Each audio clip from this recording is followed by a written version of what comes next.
This project also started through a request from a good friend.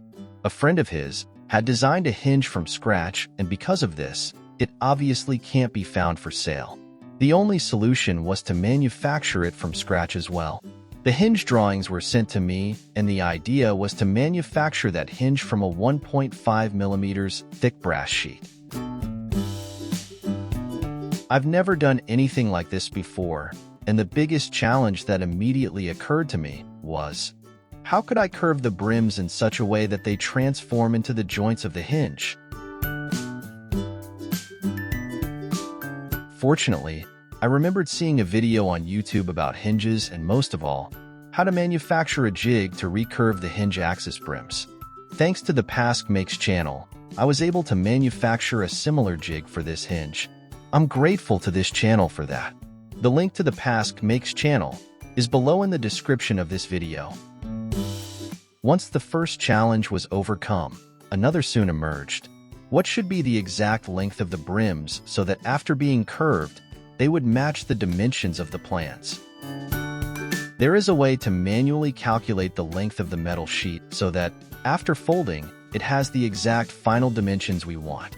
But these calculations are difficult and complex and involve the inclusion of a ratio for each type of material. This ratio is the K factor.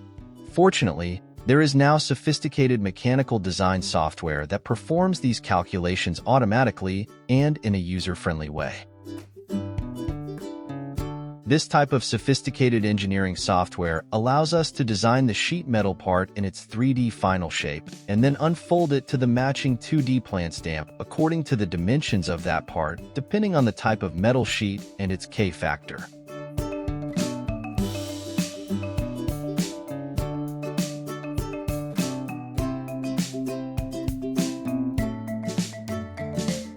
Fusion360 from Autodesk is my preferred design software and is powerful software that includes that complex feature and the calculations for flattening a bent sheet metal into the matching plan stamp that tells us, in this particular case, the exact size of the brims for the final size of the hinge joints according to the plans.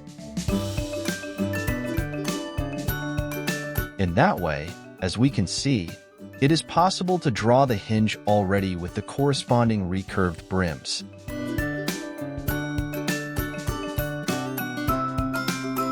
Then, from that point, ask the software to calculate and show the precision shape of the 2D sheet metal plan stamp that matches the 3D drawn hinge.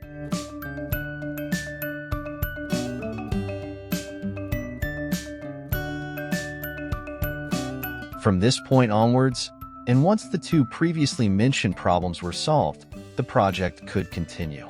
It is now possible to export the obtained 2D stamp to a vector format, DXF for example, and import it into any 2D vector drawing software and print the result.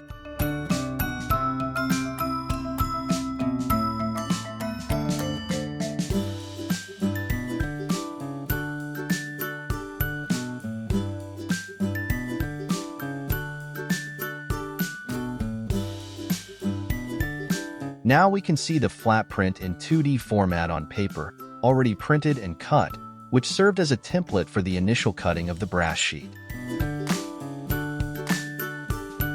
I started by tracing on the brass sheet just the brims and the rectangle that covers the final shape of the hinge. For this step, I used a simple steel scriber.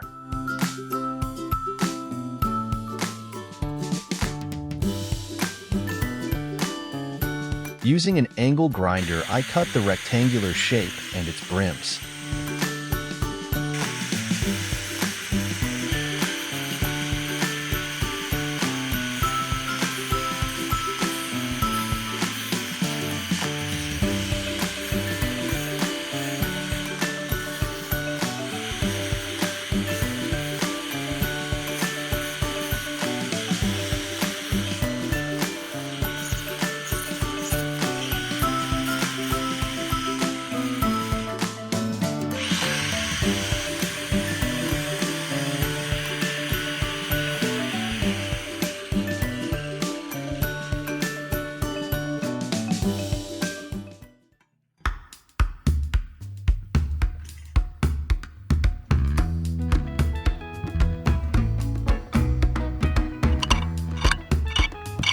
The first finishes of the primary shapes were straightened with a file.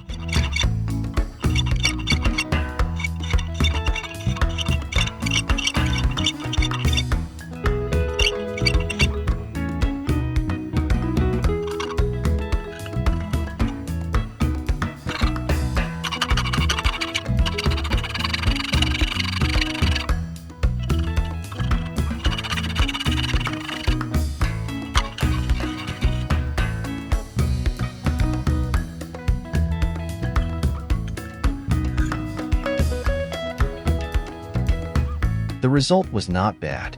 The primary forms of the future hinge fit into each other.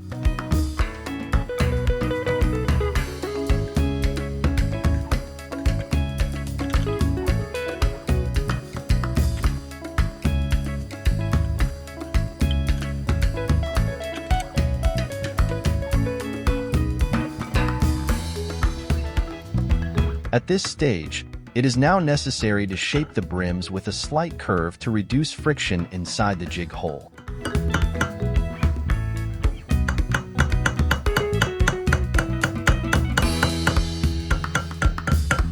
This jig was slightly rounded at the edges to facilitate bending the brims using a hammer.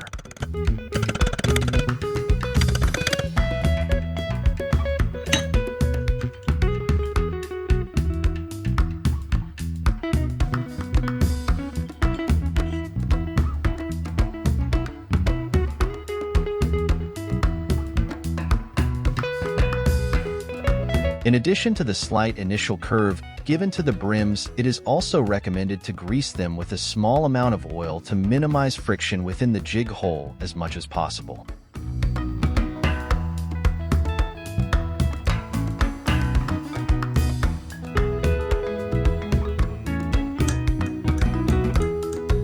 The positioning of securing the brass plate to the bench vise is also crucial. This clamping must be executed in a manner that ensures the distance from the jig to the bench vise is not too great. If the jig is raised too high, meaning if there's a gap between the jig and the bench vise, the brass sheet may start bending there instead of at the brims.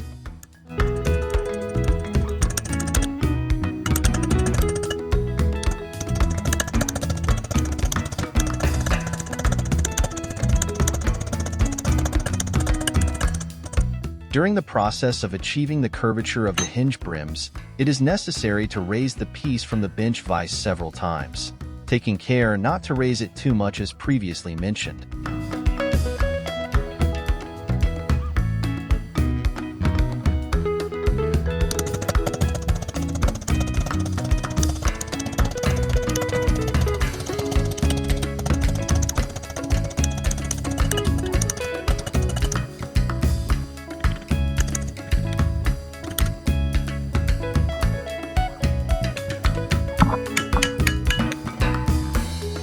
And right after lifting the piece a little bit more one last time.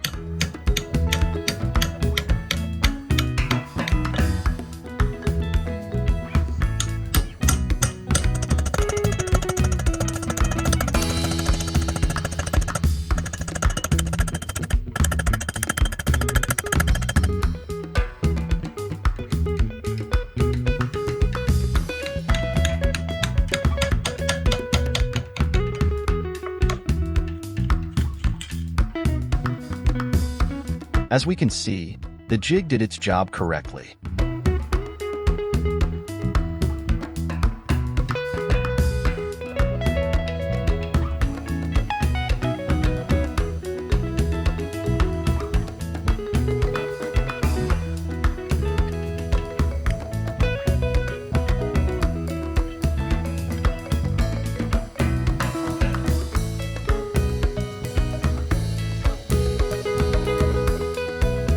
Once the hinge axis brims are curved, it's time to think about the corresponding pin.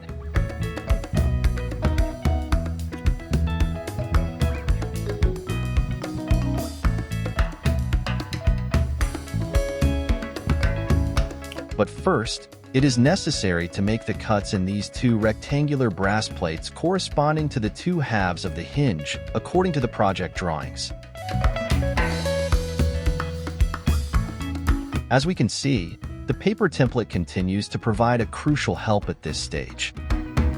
After marking with a punch the precise location of the 13 holes for each half of the hinge that the jigsaw will pass through, and also after marking for each half of the hinge the 6 holes for the fixing screws, it's now time to use the drilling machine and make the corresponding cutouts with a table jigsaw.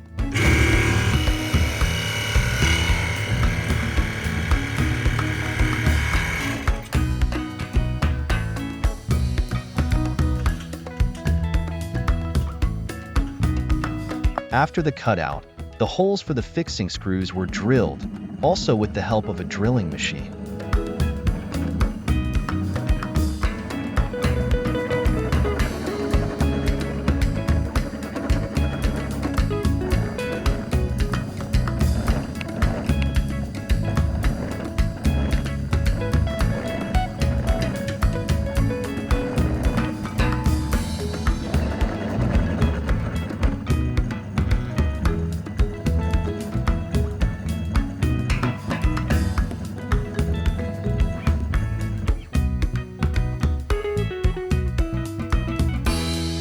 Finally, we can discard the paper template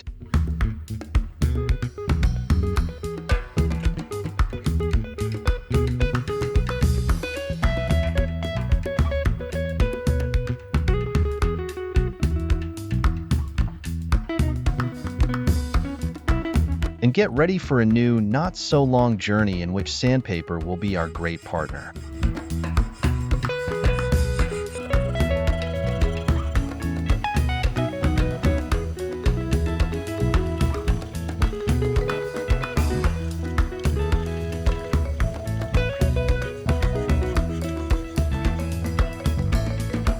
And now it's time for the final finishing touch with the application of polishing compound.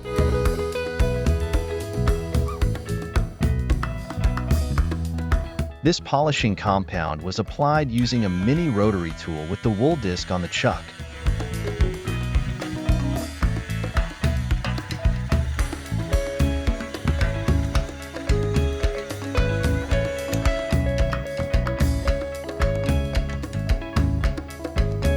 After wiping well with a paper towel, the shine of the brass begins to come. We are now nearing the end of this project, and it's time to finish the hinge pin. To do this, we need to start by cold heading one end of the hinge pin with the help of a bench vise and the round side of a ball peen hammer.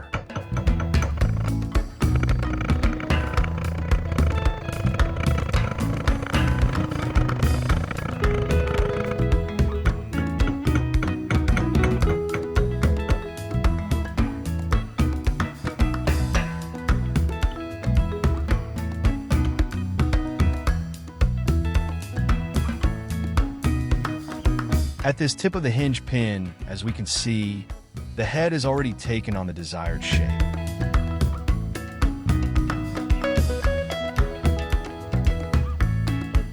For cold heading at the opposite tip of the hinge pin, the process must obviously be done with the pin already in place. The punches made with the round side of the hammer, this time, must be made much more delicately and carefully to avoid the pin or the hinge itself collapsing where we don't want it to.